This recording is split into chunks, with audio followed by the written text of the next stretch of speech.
நாட்டிலிருந்து போதைப் பொருளை ஒழிப்பது தொடர்பில் பேசிக் கொண்டிருக்கப் போவதில்லை. இனிமேல் கடும் நடவடிக்கை தான் ஜனாதிபதி. ஹாய் ஃப்ரெண்ட்ஸ், ஒரு முக்கியமான செய்தி ஒன்று தான் ஜனாதிபதி அவர்கள் வெளியிட்டிருக்கிறார். இந்த செய்தியை முழுமையாக பார்க்குறதுக்கு முதல்ல தமிழில் யூடியூப் சேனலை சப்ஸ்கிரைப் பண்ணிக்கங்க. அருகில் இருக்கக்கூடிய பெல் பட்டனை ப்ரெஸ் பண்ணிக்கங்க. ஓகே.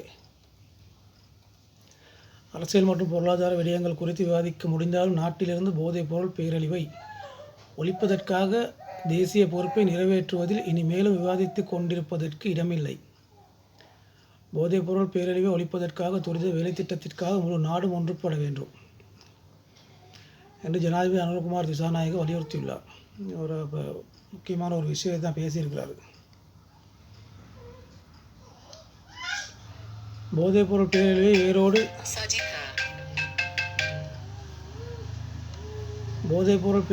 பேரழிவை வேரோடு ஒழிப்பதற்காக முழு நாடும் ஒன்றாக தேசிய செயற்பாடு குறித்து ஊடக நிறுவனங்களில் தலைவர்களுக்கு விளக்கமளிப்பதற்காக 23 பிற்பகல் ஜனாதிபதி அலுவலகத்தில் நடைபெற்ற கூட்டத்தில் கலந்து கொண்ட போதே ஜனாதிபதி மேற்கொண்டவாறு தெரிவித்தார்.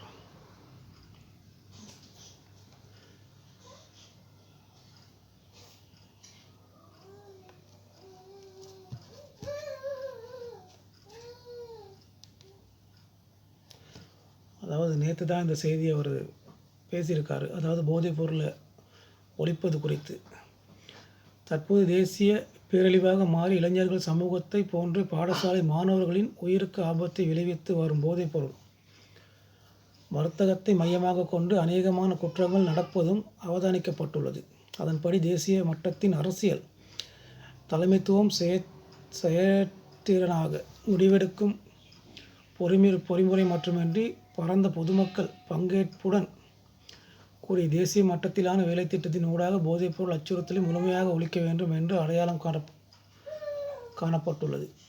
அந்த தேசிய நோக்கத்தை அடைவதற்காக முழு நாடுமே ஒன்றாக தேசிய செயற்பாடு முன்னெடுக்கப்படுவதோடு பரந்தளவிலான பிரச்சார செயல்முறையின் ஊடாக போதைப்பொருள் அச்சுறுத்தல் குறித்து சமூகத்தில் விழிப்புணர்வை ஏற்படுத்த ஒரு பாரிய திட்டம் ஒன்றாக இந்த திட்டம் செயல்படுத்தப்படுகிறது.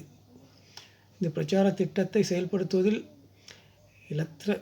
இலத்திரனியல் மற்றும் அச்சு ஊடகங்களால் மேற்கொள்ளக்கூடிய பங்களிப்பு குறித்து இங்கு விரிவாக ஆராயப்பட்டது. இந்த நிகழ்வில் உரையாற்றிய ஜனாதிபதி அனுரகுமார் திசாநாயக்க போதைப் பொருள் வர்த்தகம் மற்றும் அதனுடன் தொடர்புடைய குற்ற கும்பல்களின் நிதிபலம் என்பன பொருளாதார சமூக கட்டமைப்பு அரச பொறிமுறை மற்றும் சட்டத்தின் ஆட்சியை கூட வீழ்ச்சியடைய செய்து நாட்டையும் சமூகத்தையும் அழித்து வருவதாக தெரிவித்தார். அதாவது மக்களே, இந்த போதைப் பொருள் சம்பந்தமான பேசப்பட்டிருக்கிறதுன்னா பாருங்கள், இந்த போதைப் பொருள் வர்த்தகர்கள் ஒரு ஆட்சியே கவிழ்க்கக்கூடியவர்களாக மாறியிருக்கிறாங்க. அச்சுறுத்தல்களுக்கு இனிமேலும் இடமளிப்பதில்லை என முடிவு செய்துள்ளதாகவும் இதற்கான அனைவரின் பங்களிப்பையும் எதிர்பார்ப்பதாகவும் ஜனாதிபதி தெரிவித்தார். அதாவது இந்த போதைப் பொருள் பாத்தாள டீம் இவர்களோட அச்சுறுத்தல், இந்த பயம் காட்டுறது, இது சம்பந்தமாக ஜனாதிபதி அவர்கள் பயப்பட போகிறதில்லை. அதனால் தெளிவாக தெரியுது. மேலும் கடந்த காலங்களில் அரசியல் நிழலில் கீழ் சுதந்திரமாக வளர்ந்த இந்த குற்றங்கள் தற்போது நாட்டையும் சமூகத்தையும் கடுமையாக ஆக்கிரமித்துள்ளது என்பதையும், அதற்கு போலீஸ், சுங்கம், மோட்டார் வாகன போக்குவரத்து திணைக்களம் மற்றும் குடிவரவு மற்றும் குடியகல்வு திணைக்களம் உள்ளிட்ட முக்கிய அரசு நிறுவனங்களிடமிருந்து கிடைக்கும் ஆதரவையும் ஜனாதிபதி நினைவு கூறுகிறார். அதாவது இதற்கு முன்னிருந்த அரசாங்கத்தினால் இருக்கும் பொழுது இது வெளிப்படையாக நடந்த பிரச்சனைகள் அவர் சுட்டிக்காட்டியிருக்கிறார். மேலும் இவ்வாறான நிலைமை ஏற்படாதவாறு எதிர்கால சந்ததியினருக்காக இந்த தேசிய பேரழிவை தோற்கடிப்பதற்கு அனைவரின் மீதும் சுமத்தப்பட்டுள்ள மறக்க முடியாத பொறுப்பை ஜனாதிபதி மேலும் வலியுறுத்தியுள்ளார்.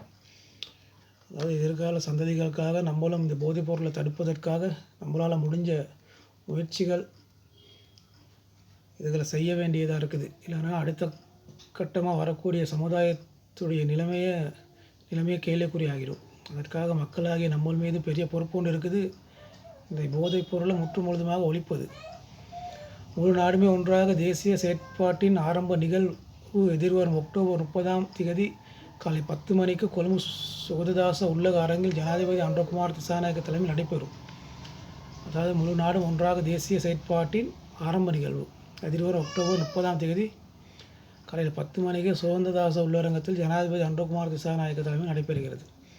சுகாதாரம் மற்றும் வெகுஜன ஊடக அமைச்சர் வைத்திய நலிந்த ஜெயதிஸ், ஜனாதிபதியின் செயலாளர் கலாநிதி நந்திக சனத் குமநாயக்க ஆகியோருடன் அரசு மற்றும் தனியார் இலத்திரனியல் மற்றும் அச்சு ஊடக நிறுவனங்களின் தலைவர்கள் மற்றும் பிரதிநிதிகள், பொழுதுபோக்கு துறைசார் நிறுவனங்களின் தலைவர்கள் உள்ளிட்ட பலர் இந்நிகழ்வில் கலந்து கொண்டனர். அதாவது மக்களே, நண்பர்களே, இந்த போதைப் பொருளுங்கிறது இப்போ பெரிய ஒரு பிரச்சனையாக இலங்கையில் போயிட்டு கொண்டிருக்குது. இந்த போதைப் பொருள்னால தான் பாதாள மற்றும் ஏகப்பட்ட பிரச்சனைகள், குழப்பங்கள் நிலவி கொண்டிருக்கிறது.